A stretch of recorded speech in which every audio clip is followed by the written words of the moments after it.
At eto na nga mga kababayan, Master Judea, nagbabalik na naman. Kumusta po kayo? At syempre sa video na ito, pag-uusapan natin showbiz at chismis. Alright? Usapang kabit mga kababayan. At doon sa mga hindi nakakaalam, ito kasing asawa ni Alvi Benitez, mga kababayan, na congressman at dating mayor ng Bacolod, nagsampa po ng kaso at idinadamay sa kaso na ito si Ivana Alawi. Opo mga kababayan, nakakaladkad ang pangalan ni Ivana Alawi na di umano ay kabit ni Alvi Benitez, mga kababayan. At ito mukhang mukhang malaking pera po ang involved dito dahil syempre kadalasan naman kapag ang asawa ay naghahabol ay syempre lalo-lalo na kung mayaman. Ang habol niyan kayamanan, 'di ba? Yung mga properties, okay? Ganoon naman kadalasan ang nangyayari, pero hindi ko sinasabi na ganoon ang nasa isip ng asawa ni Alvi Benitez, ano?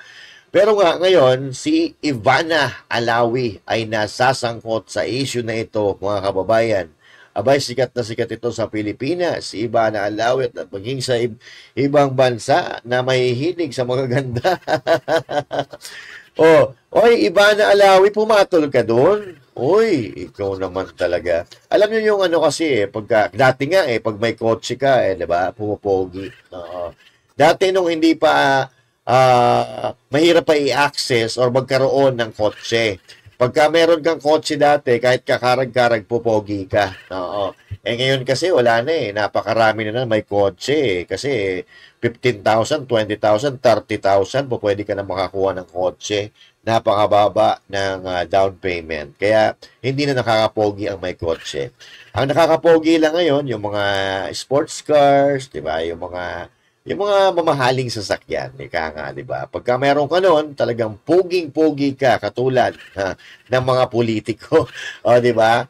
Pero may usap-usapan mga kababayan na hindi pala si Ivana ang dahilan ng paghihiwalay nitong mag-asawa. Aba, chismis nga yan. Pag-uusapan natin yan, mga kababayan, pagkatapos lang nito.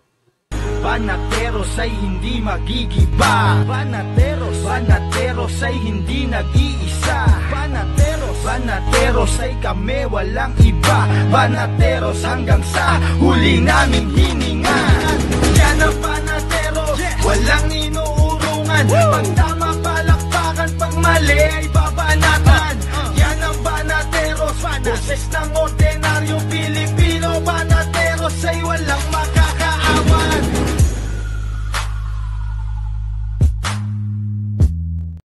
At ayun na nga mga kababayan, Luzon, Visayas, Mindanao at sa mga kababayan nating OFW sa ibang lubalok ng mundo. Magandang araw po sa inyong lahat. At syempre nagbabalik Master Judea ang channel na walang kakwenta-kwenta. Pero ganun pa man, huwag kakalimutan na mag-like, mag-share at doon sa mga hindi pa nakakapag-subscribe, please subscribe para lahat tayo ay masaya. Alright, so magandang umaga na naman sa inyo mga kababayan. Alas 5 ng umaga i-upload natin ito. At syempre, usapang chismis, usapang kabit mga kababayan. Dahil ito ay putok na putok sa media, mainstream media at kung ano-ano pang media na makikita natin sa iba't ibang panig ng bansa. Okay? Basta Ivana Alawi talaga. Ivana Alawi talaga mga kababayan. At sikat na sikat yan konti na lang siguro ang hindi nakakilala kay Ivana Alawi dahil sa 24 million ang kanyang followers sa Facebook and sa YouTube, I don't know. Hindi na kasi ako nakakapanood kay Ivana mula nung sumama siya doon sa Japan kay Alvi Benitez, hindi ko rin pinapanood. Kasi parang na-downgrade yung pagtingin ko kay Ivana Alawi, yung pagkakakilala ko kay Ivana Alawi, no? Hindi ko maintindihan kung bakit dahil sa pera pero pag-uusapan natin 'yan, Pag-uusapan po natin 'yan at siyempre hindi lang pala si Ivana ang involved dito. Aba, ang pugi-pugi pala nito ni Alvi Benitez. So, kapugi-pugi mo ba?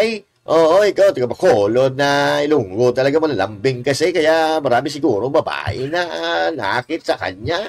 Oh, bukod sa malambing pa, maraming pera, ginapi ko ni ginapala pa. Oh. Oh, 'di ba mga kababayan, makisawsaw tayo dito, ha? Makisawsaw tayo dito sa usapang chismis, usapang kabit, okay?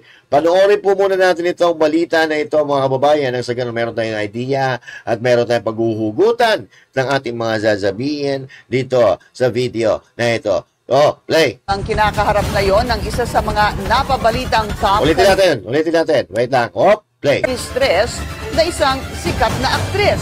Narito ang agenda report ni Zandro Chona. Nako. Kumalat sa social media ang kopya ng complaint affidavit ni Nikki Lopez Benitez, ang asawa ni Negros Occidental Representative Albi Benitez.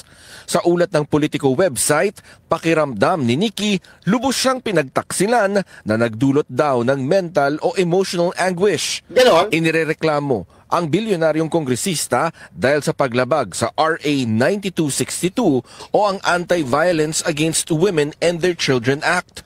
Partikular na kalakip sa reklamo ang umano'y ilang beses na pagkakaroon ng marital infidelity o pangangaliwa ng mambabatas. Nako po. Ayon kay Nikki, nakumpirma niya ang pangangaliwa nang matanggap niya ang petition for declaration of nullity of marriage na inihain ni Benitez. Nakasaad daw doon ang pag-amin nito na ama siya ng 2 illegitimate children.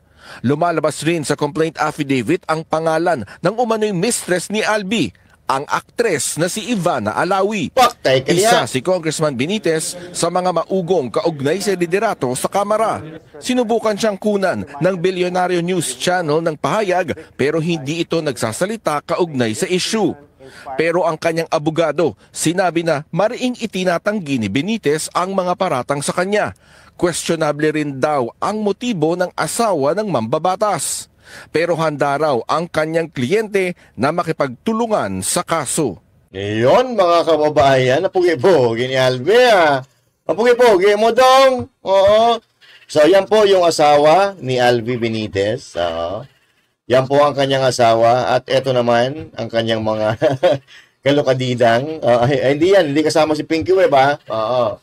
Hindi kasama si Pinky Web. Si Ivana Alawi, ang litaw na litaw po dito ang pangalan. Okay, pero ito muna ang kwento, no? 2003 or 2003 pa pala, hiwalay na itong mag-asawa. Hiwalay na si Albi Benitez at yung kanyang asawa, maghiwalay na 2003 pa lang. So, nagtataka lang din ako kung bakit parang sinisisi niya si Ivana Alawi o kung sino pa man na babae sa kanilang paghihiwalay. Bakit magdudulot ng mental stress si Ivana Alawi sa iyo kung 2003 hiwalay na kayo? 'Di ba? Oh, kasi ang siste dito mga kababayan, nagre-request ata si Albi Benitez ng annulment. So para mapawalang bisa yung kanilang kasal. At sabi ng asawa, yung dating asawa, ay dito niya napatunayan na may kabit talaga ang kanyang asawa. Oh, unang-una, noon pa man na mayroon na sinabi o inamin ang kanyang asawa na may 2 anak sa labas, ang question ko lang dito, bakit hindi niya kinasuhan yung mga naanakan niya sa labas ng 2 noon? Bakit si Ivana Alawi ang kanyang pinupunteriya? Kasi yung magkaroon ng 2 anak ang asawa mo sa iba't ibang babae or sa isang babae, doon pa lang 'di ba? Alam mo na nangaliwa ang asawa mo and by that time dapat kung ikaw ay talagang magkakaso, kinasuhan mo na 'yon, yung unang nabuntisan or nabuntis ng asawa mo or pangalawang nabuntis ng asawa mo. Hindi ko dito ipinagtatanggol si Albi Benitez. We are just iniisip lang natin yung mga bagay-bagay, yung mga series of events, yung mga pangyayari. Kasi bakit isinisisi niya kay Ivana Alawi ang kanilang paghihiwalay, ang kanyang mental stress na 2003 pa lang, hiwalay na pala sila. So, bakit hindi niya kinasuhan yung mga naunang babae ng kanyang asawa? Bakit si Ivana lang ang kinasuhan niya? 'Di ba? Oh, Doon pa lang makikita mo, ano ba ang motibo dito? Alam naman natin na si Ivana Alawi ay bilyonaryo din yan. Oo. At ang asawa, dati niyang asawa, si Alvin Benitez, ay talaga namang bilyonaryo yan, mga kababayan. Oh. So wala po tayong pinagtatanggol dito. Tayo po ay nandoon sa bandang gitna lang. Ha? Tayo ay nagpapahayag lang ng ating kuro-kuro at ng ating opinion na patungkol sa issue na ito. Kahit si Ivana Alawi, hindi ko pinagtatanggol yan. Hindi ko na nga pinapanood yan eh. Oo. Kasi nung na-eskandalo siya kay Alvin Benitez, tapos kay doon sa congressman din, dati na si Dan Fernandez, abay, iba na. Mahilig ka pala sa congressman ha. Oh, alam mo, nakakababa kasi yan. Nakakababa po kasi yan ng tawag dito, ng kredibilidad. Nakakababa ng pagkatao. Di ba? Kasi, ako, yung sa itsura, wala naman tayong problema dun eh. Kasi, kung ikaw matino ka, no, puta, maganda ka naman. Oh, maganda ka, napakaganda mo. Kahit sinong lalaki, mabibingwit mo eh. Putang ina, bakit pumatol ka sa politiko? Hindi ko naman sinasabi na bawal magmahal ng politiko, pero sa dami-dami ba naman ng tao sa mundo, bakit pinipili mo politiko? Bata ka pa, 'di ba? Bata ka pa, tapos may future ka sa buhay. Lalo-lalo na ikaw ay sikat na sikat. Ikaw ay artista. Bakit mapatol ka sa politiko? Bakit? Anong reason? Kayo nga magsabi sa akin. Tell me. Oh. Tell me. Anong reason? Na meron namang mga bata, 'di ba? Mga bata pang mga artista din na sigurado ako may nanliligaw sa inyo. Oh, ba't sa bilyonaryo? Ba't sa may pork barrel? Di ba? Yun lang naman ang tinatanong ko. Pero, mga kababayan, ang siste dito kasi, hindi lang po pala si Ivana Alawi. Pero, ang pinupuntir na kasi dito ay si Ivana Alawi. Oo, ang lansa lang ito ni Ivana. Oh, ako, Dan Fernandez, tapos Alvin Benitez. Oh, hindi ko sinasabing totoo yun, ha? Pero yun kasi ay mga lumabas na sa balita, mga babayan. Mga matagal ng panahon. Actually, meron nga tayo ditong video nung dati. Wait lang. Eto si Alvin Benitez. Yung nakita sila sa airport, mga babayan, na if I'm not mistaken, papunta sila dito sa Japan. Ayan po. Ayan si Ivana Alawi, ano? O, di ba? Ivana Alawi. And look.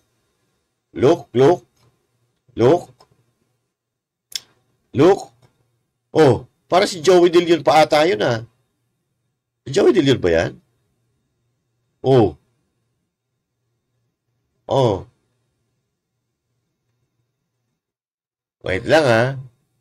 Oh, parang may hinihintay si girl. Oy, where's my daddy? Oy, si daddy dumating. Oh, ha?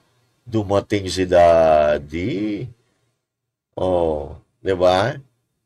Yan, oh. Ulitin lang natin, ha? Tapos ipopost natin. Oh. Ay, hindi. Akala ko hindi para si Joey De Leon yan, ha? Ito kay team. Oh. Oh, di ba? Para si Joey De Leon, eh. I don't know, ha? Oh. Ayan na, ha? May darating. Oop! Uy! Kangiti naman yung ganyan na yan. Pogi, walbe. Oh, kita nyo yan. Oh. Yan po yung dating video na lumalabas. Tapos, lumabas. Pinagkaguluhan na nga yan ng media eh. Pero ang siste dito, mga kababayan, ay hindi lang po pala si Ivana Alawi ang kalukanidang ni Pogi. Oo. Kasi meron pa dito. Ipakita ko sa inyo, ha. Eto. Wait lang. Kalukanidang. Where are you? Op. Sana ba yun? Sana. Ito ba yun? Tingnan natin. Eto nga. Surprise! Whoop! Way! ha? Okay, wait lang. Pa-surprise muna tayo. Okay. Oh. Ala. Ala siya, oh. Oh, wait lang. Ano? Oh, Sino to? Sino po yan? Albi Benitez, di ba? Tapos, uy, Yen Santos in the house. Meron pa dito. Alam nga naman taping yan. Di naman artista si Albi Benitez. Oo. Di ba? Walang problema kung artista yung kasama. Kung naka-lipstick pa si Albi Benitez, ito pa. Whoop! Surprise! Bibitinin ko muna. Sino kaya yung ibang babae? Sige nga po. Comment. Ito na. Hop! Ay, walang hiya, Si Angelique Kangkang, The Viva Max Queen. Si Angelica. Meron pa dito. Showbiz Philippines Daily News ito, Sila po ang may ano dyan. Whoop! Ay, si Angelica Kangkang pa rin pala to. Angelica Kangkang. Ito pa. Magkano pa yan, siyang gala. Ito pa. Whoop! Uy! Yen Santos in the house, baby. Ang pogi mo talaga, boy. Ito pa. Whoop! Sino pa? Whoop! Yeah. Uy! Yen Santos in the house. Si Bugs Bunny lumabas. Come on, baby! Ano yan? Nagpapahid ng sipon? Ay, wow! Ka talaga naman, Uy, lupit talaga ng tiyagan. Yang Santos in the house. Who's my daddy? Whoop! Ay, iba na alawin. Ang ganda ng ngiti ni Ikaw nga. Ayan, Yang Santos. Meron pa dito. Wait lang, meron pa dito. Wait lang. Ito pa. Si Yang Santos yan, eh. Si Yang Santos. Meron pa ata. Wait lang, Hanapin pa natin. Meron pa dito isa, eh. Nadadadawit din. Yeah. Ito sino to? Okay? Medyo nadadawit din dito si Andrea Del Rosario, eh. Wait lang, Andrea Del Rosario. Okay, Jen Santos. Angelica. Wow, si Jen Santos, Paolo Conti. Ayan, Ayan, So, yan po, mga kapatid. Okay? And, hindi ko na na-save yung Wait lang, hanapin natin. Yung kay Andrea Del Rosario. Nadadawit din si Andrea Del Rosario dito, pero hindi natin makita. Wait lang. Okay. So, wala. Hindi natin makita si Andrea Del Rosario. Pero, isa rin po yun, mga kapatid, sa nadadawit na naging kalukadidang din ni Albi Benitez, mga kababayan. So, yan, Sa bagay, pag marami ka talagang pera, walang imposible. Pagka when money talk, everybody listen. But anyway, wag naman sana ganun, di ba? So, ako artista ako. Artista, babae ako. Pero ako ito, ako. Sa maganda naman yung kinikita ko, Maganda. Tapos, sisirain.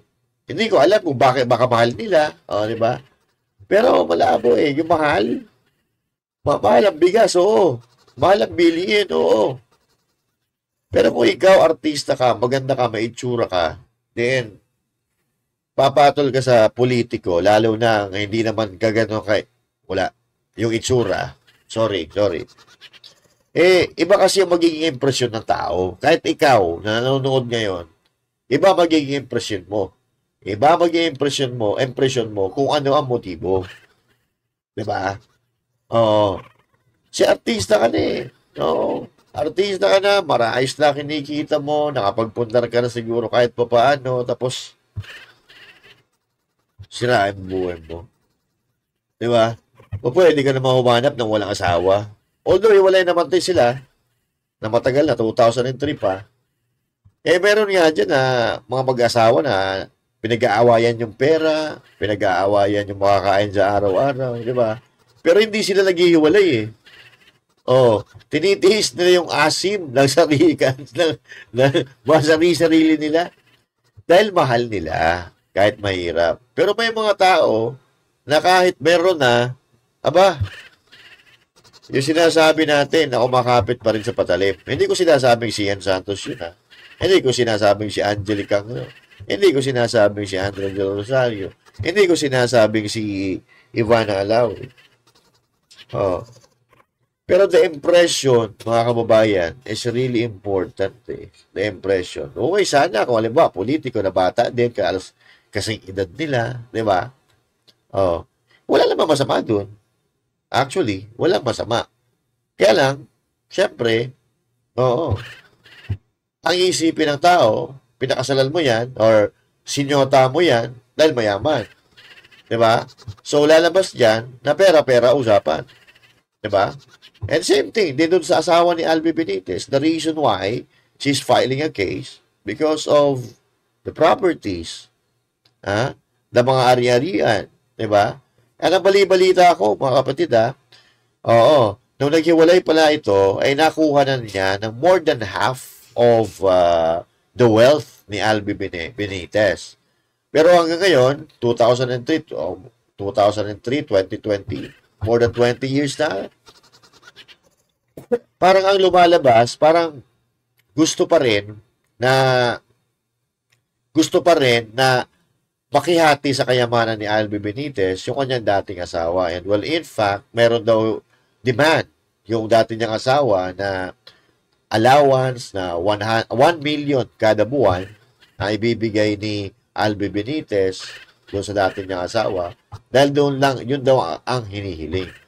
Sana all, sana all every month meron ka 1 million. Diba? 1 million every month. Aba, sarap buhay mo doon. Oo, kung totoo man yun, yun kasi ang rumor, mga kababayan. At lumalabas din po yan sa mga pahayagan. At lumalabas din yan sa mga bunganga ng mga chismosa sa showbiz. Oo. Oy! Ate Christy! Tita Lolit! Oo. Oh. Musta na po? Ay, buhay po ba yun? Buhay pa. Oo. Anyway, mga kababayan, yan po ang ating showbiz chismis, usapang kabit ngayong araw na ito. Sana, umagang-umaga, Umagang-umaga, kabitan, But anyway, baka dyan naman sila masaya. Oo, pagbigyan nyo na. Oo. Basta wala namang tinatapakan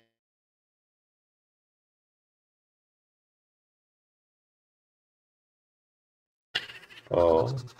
Bakit? Gusto ka ba siya? Yun lang. But anyway, mga kababayan, oo. Maging, sabi nga nila, di ba? Kumilos tayo na naaayon sa kagustuhan ng ating Panginoon, di ba? So, itong mga ganito kabit-kabit na to, no? So, hindi naman tayo nagmamalinis, no? Wala naman tayo, tawag dito, nagkakaroon ng kamalian. Pero ito kasi yung mga pakabit-kabit na yun. Ito, sumisira yan sa pamilya. Di ba? Diyan nagkakaroon ng problema kasi minsan pa nga napapariwara yung mga anak dahil nag-iiwala yung mga magulang. Pero sa case na to, hindi naman, hindi na usapin yung pagkapariwara dito, kasi mga mayayaman ito, Napapariwara lang yun naman yung mga anak dahil nag-iiwala yung magulang tapos sobrang hirap. Kaya, yung mga anak nila kumakapit sa patalim. Pero ngayon, mga kababayan, let's hope for the best for Ivana Alawi. Oy, di ba na? Wala, hindi lang naman ikaw pala babae. Sabihin mo. Nako. Oo. And once again, mga kababayan, my name is Pastor Judea saying thank you. God bless you all. And to God be the glory. Maligayang araw ng Biyernes sa inyo lahat. Goodbye.